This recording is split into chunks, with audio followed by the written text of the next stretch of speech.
Di sini aku akan sharing gimana caranya kalian bisa bikin produk digital kalian sendiri kalau misalnya kalian pengen jualan online, terutama di Instagram. Sebenarnya di platform sosial media manapun bisa-bisa aja, kayak di YouTube atau kalau misalnya di TikTok, kalian bisa-bisa aja. Cuman kalau aku sendiri lebih berpengalaman di dunia Instagram. Contohnya kayak waktu itu aku pernah jualan ebook dalam 2 minggu, itu pernah laku hampir 40 juta. Jadi kayak sekitar 36-37 segitu, dan itu bersih karena waktu itu aku bikin ebooknya sangat-sangat tidak ada modal, karena aku cuman bikin di internet, abis itu aku save PDF dan aku taruh di Google Drive, dan kemudian linknya yang aku jual. Nah, walaupun terdengarnya seperti kayak gitu doang, tapi pasti ada proses yang ada aja orang nanya, gimana sih cara mulainya, apa yang harus dibikin, atau produk digital tuh apa aja yang bisa dibikin, terus kayak materinya apa aja, dan gimana cara bikin websitenya, gimana cara proses ngasih ke customernya, gimana cara nerima pembayaran dari kliennya, dan segala macam perintilan-perintilan kayak gitu kan. Nah, di sini aku akan bikin 4 poin, yaitu apa itu produk digital dan contoh-contohnya yang bisa kalian bikin, terus gimana caranya kalian bisa bikin sendiri dari nol, terus gimana caranya kalian bisa punya website buat jualan produk digital kalian sendiri, terus gimana cara ngejualnya, nerima pembayaran dari customer, sampai nganterin ke customer barangnya. Nah, tapi tentu aja aku nggak bisa ngasih yang detail banget teknisnya karena ini di YouTube dan aku nggak bisa ngerekam panjang-panjang. Yang pertama, produk digital itu adalah produk-produk yang berbasisnya digital dan dia nggak punya barang fisiknya. Jadi kalau misalnya kalian pernah beli kayak webinar atau kelas online, itu adalah contoh dari produk digital karena kalian nggak bisa pegang produknya. Sesimpel itu doang. Jadi kalau dari contohnya sendiri, kalian bisa pikirin kayak webinar berbayar, kelas atau e-course, kemudian template, terus ada e-book juga, dan masih sebenarnya banyak banget produk-produk yang bisa dijadiin digital. Kayak waktu itu aku pernah jualan kayak lembaran checklist atau lembaran contekan, dan itu aku taruh di website. Jadi itu udah jadi produk digital sendiri. Aku pernah bikin lembaran contekan di website yang mana itu bener-bener kayak bikinnya cuman berapa hari doang, gak nyampe seminggu bahkan, dan itu bikinnya gampang banget dan modalnya juga sedikit. Jadi bener-bener aku bisa dapetin profit yang besar, marginnya gede, tapi modalnya sangat-sangat minim. Nah, sekarang gimana caranya bikin punya kalian sendiri? Nah, pertama, kalian harus tentuin dulu kalian pengen bikin produk digitalnya kayak apa. Cuman kalau misalnya kalian pemula dan pengen yang paling simpel dulu, aku saranin bikin ebook, karena menurut pengalamanku pribadi, bikin ebook dan dibandingkan dengan bikin produk digital lain, ebook tuh paling simple. Tapi kalian harus bisa bikin materinya dulu. Nah, materinya ini adalah, oh ya, by the way, kalian harus tahu kalau produk digital itu biasanya sangat ramah terhadap produk-produk edukasi. Jadi kalau misalnya kalian perhatiin, produk digital itu kebanyakan produk edukasi, bukan produk-produk yang kayak fisik. Produk fisik itu biasanya produk solusi tapi bukan produk edukasi. Kalau produk digital kebanyakan edukasi. Jadi kalau misalnya kalian ada seorang content creator di Instagram, atau kalian pengen jualan di Instagram, terus pengen jualan produk-produk digital, jadi kalian harus bersahabat dengan produk-produk edukasi. Oke, kita lanjut. Kalau misalnya kalian pengen bikin ebook misalnya, atau sebenarnya kelas atau apapun itu, kalian harus tentuin dulu kira-kira materi apa yang pengen kalian bawain kan. Nah, materi itu jangan terlalu lebar, jangan terlalu banyak justru. Kalau misalnya kalian mikir kayak harus banyak banget ilmu yang harus dikeluarin, harus banyak banget materi yang di provide untuk customer, itu salah besar. Justru kalian itu harus spesifik. Kira-kira kalian pengen bikin materi apa yang benar-benar spesifik nyelesain satu masalah aja. Misalnya kayak aku waktu itu pernah bikin kelas mini yang aku tuh bantuin orang-orang gimana caranya manajemen waktu untuk bikin konten di Instagram biar nggak ngabisin banyak waktu. Nah, dengan begitu orang tuh jadi bisa bikin konten tuh lebih cepat lagi. Kalau misalnya mereka punya pekerjaan utama, sementara konten mereka itu cuma pekerjaan sampingan, gimana caranya mereka tuh bisa manage waktu dengan lebih baik lagi. Nah, jadi materinya itu sesimpel itu doang. Jadi kalian harus pikirin, misalnya kalian punya keahlian di bidang kesehatan itu kan luas banget ya. Misalnya kalian di diet deh. Kalau misalnya diet itu kan masih luas banget. Kalian bisa loh bikin kelas atau ebook materi yang ngajarin diet, misalnya untuk ibu-ibu yang sudah umurnya 40 tahun ke atas misalnya, yang udah mulai nggak terlalu energik, ya kan, udah banyak kerjaan, udah punya anak 2 kepala gitu kan. Kalian bisa bikin kelas untuk mereka. Jadi harus spesifik banget. Kalian tuh tentuin dulu kira-kira dari skill kalian, kemudian ke target marketnya, itu titik temunya ada di mana. Nah itu harus spesifik banget. Yang penting itu dulu. Nah langkah selanjutnya adalah kalian harus bikin draftnya. Nah draft itu adalah kayak ibaratnya sketsa, yaitu coret-coretan yang ya bener-bener coret-coretan. Kalian gak perlu rapi karena ini bukan sesuatu yang formal. Kalian bikin aja di lembaran atau di kayak di notepad atau di manapun di laptop kalian. Kalian ketik aja kira-kira draft materinya apa aja. Anggap aja itu kayak daftar isi. Materi 1 kalian bahas apa, materi 2 kalian bahas apa, kayak gitu-gitu. Karena kita pengen materi utamanya, materi tunggalnya itu biar jadi dulu. Nanti kalau misalnya kalian pengen bikin materi-materi tambahan, itu urusan belakangan. Misalnya materi utamanya adalah gimana caranya manajemen waktu untuk mahasiswa. Dah gitu aja misalnya. Sesimpel itu doang. Misalnya ini judulnya aku taruh tengah. Terus nanti di bawahnya aku bisa bikin draft materinya apa aja ya. Nah di sini misalnya nomor 1 adalah esensi manajemen waktu. Jadi manajemen waktu itu intinya apa, terus tujuannya apa misalnya. Terus yang kedua adalah strategi-strateginya, misalnya strategi manajemen waktu. Kemudian bagian 3-nya adalah teknis manajemen waktu. Nah kemudian di teknis manajemen waktu mungkin kita butuh tools apa. Terus kita nanti akan ngebahas teorinya, misalnya teori flow state, teori bla bla bla gitu kan. Nah itu adalah gimana caranya kalian bikin draft. Sesimpel itu aja. Kalian tuh susun aja masing-masing, tapi secara berurutan ya kalian. Jadi kayak misalnya manajemen waktu untuk mahasiswa, ya kalian urutin kira-kira untuk bisa manajemen waktu itu step by stepnya apa. Jangan berantakan urutannya. Jadi urutannya harus bener, oke? Nah itu dulu step satunya. Nah langkah ketiga adalah kalian bisa mulai bikin website kecil-kecilan. Nah aku tahu sebenarnya ini bukan website tapi lebih ke landing page. Jadi perbedaan dari landing page dengan website adalah kalau landing page itu kayak satu halaman website tapi dia itu nggak ada tombolnya sebenarnya. Nggak ada tombol kayak home-nya, nggak ada tombol kayak login-nya, nggak ada register atau tombol-tombol apapun.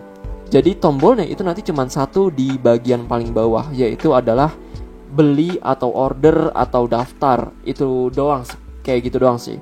Jadi kayak landing page itu kayak kalau misalnya kalian ngeliat iklan di Instagram atau di Facebook, kemudian kalian klik, biasanya loh ya, kalian akan dibawa ke namanya landing page. Jadi gunanya landing page itu adalah website yang benar-benar fokus untuk jualan satu jenis produk, bukan website yang isinya katalog dengan banyak pilihan produk kayak marketplace, bukan. Tapi landing page itu cuma satu produk aja. Nah kalau misalnya kalian nggak bisa bikin landing page, sebenarnya kalian masih bisa bikin kayak pakai Linktree atau Desti page atau banyak banget kan kayak gitu-gitu. Cuman kalau aku sendiri saranin kalau misalnya kalian pengen penjualannya kencang, kalian harus bisa bikin namanya landing page. Nah kayak misalnya kalau aku bikin sendiri di sini, waktu itu aku bikin kan kelas manajemen waktu. Jadi di sini adalah contoh landing page yang aku bikin. Dan kelas ini adalah waktu itu aku bahas gimana caranya manajemen waktu untuk orang yang bisa pegang banyak pekerjaan sekaligus gitu. Nah landing page itu kayak gini, benar-benar nggak ada tombolnya sama sekali. Kalau misalnya kalian perhatiin, tombolnya cuma paling bawah yaitu tombol beli doang. Oke saya tertarik. Abis itu udah gitu doang gitu kan. Jadi itulah landing page. Tapi tentu aja aku nggak akan kasih teknis gimana caranya, bener-bener gimana bikin landing page dari awal banget, dari beli hostingnya, terus gimana caranya kalian bisa nulis kata-katanya. Itu aku nggak akan jelasin di sini karena panjang banget gitu. Jadi intinya adalah kalian nanti bisa bikin landing page kayak gini, dimana kalian mempromosikan jualannya kalian, yaitu e-booknya kalian. Atau kalau misalnya kalian pengen bikin kelas, sama aja sebenarnya, mau e-book mau kelas, yang penting sama-sama landing page kayak gini. Jadi kalian bisa punya gambarannya dulu kira-kira gimana sih caranya mempromosikan jualannya kalian pakai website. Nah sementara untuk bikin landing page sendiri, aku sangat saranin kalau misalnya kalian pemula, kalian bisa pakai namanya Berdu. Nah ini aku nggak sponsor, tapi di Berdu kalian itu sangat-sangat mudah lah. Dan aku juga pengalamannya di sini, jadi ini yang aku rekomendasikan. Kalau misalnya kalian pakai WordPress, kalau menurutku pribadi WordPress agak sedikit pusing untuk pemula yang banget pemula gitu. Jadi aku saranin aja pakai Berdu. Berdu itu juga sewanya juga cukup murah. Jadi kalau misalnya di Berdu paling murah tuh ada 75.000 sebulan, kalian udah bisa dapetin landing page kalian sendiri gitu kan. Jadi kalian bisa mulai dari 75.000 doang sebulan. Jadi itu sangat-sangat murah banget. Karena toh kalian juga nggak punya modal produknya kan. Jadi modal kalian ada di landing page sini doang gitu. Jadi ini murah banget, kalian bisa mulai dari sini. Sementara lagi-lagi kalau misalnya kalian nyari tutorial gimana caranya bikin landing page, mungkin aku akan bikin video selanjutnya, atau kalian bisa cari aja di YouTube. Kalian ikutin tutorial, banyak banget kok yang bikin tutorial landing page. Nah, kita masuk ke bagian yang keempat, yaitu gimana sih cara jualannya. Nah, kalau cara jualannya teman-teman, kalau misalnya kalian udah masuk ke fase jualan, kalian harus melupakan produk. Nah, mungkin ini agak aneh banget gitu, tapi ini yang banyak orang nggak tahu, bahwa jualan dengan produk itu adalah dua hal yang berbeda. Kebanyakan orang tuh kalau udah jualan itu mikirnya produk terus, padahal produk itu sama sekali hampir gak ada hubungannya. Jadi maksudnya gimana? Jadi kalau misalnya kalian jualan nih teman-teman, kalian kan udah bikin produk nih di awal nih, produknya udah oke kan. Nah, kalau produknya udah oke, nggak usah dipikirin lagi gitu, langsung aja di dalam tanda kutip dilupain, karena kalian pengen fokus ke jualan. Nah, jualan, kenapa jualan itu melupakan produk? Karena sebenarnya ketika kita jualan, kita tuh nggak ngomongin produk, kita ngomongin keinginan dari market kita, dari target market kita. Jadi misalnya kalau aku jualan kelas atau ebook manajemen waktu, maka aku tidak akan ngomongin produkku, aku akan ngomongin masalah si market dan keinginan si marketnya. Jadi misalnya kalian adalah marketnya gitu kan, aku bikin promosi jualan. Kalau misalnya kalian pengen bisa manajemen waktu, megang banyak proyek, megang banyak kerjaan di luar kerjaan utama kalian harus nerapin strategi manajemen waktu dengan cara misalnya bikin kalender. Karena dengan bikin kalender kayak gini, kalian seperti bikin budget ke waktu kalian. Nah, dengan bikin budget ke waktu kalian, itu sama seperti kalian bikin budget ke uangnya kalian. Kalau misalnya kalian bikin budget ke uangnya kalian, itu kan pasti uang kalian lebih hemat. Sama kayak misalnya kalian bikin budget ke waktu kalian. Ketika kalian bikin budget ke waktu kalian jadi terasa lebih hemat, sehingga itu cukup untuk banyak kerjaan.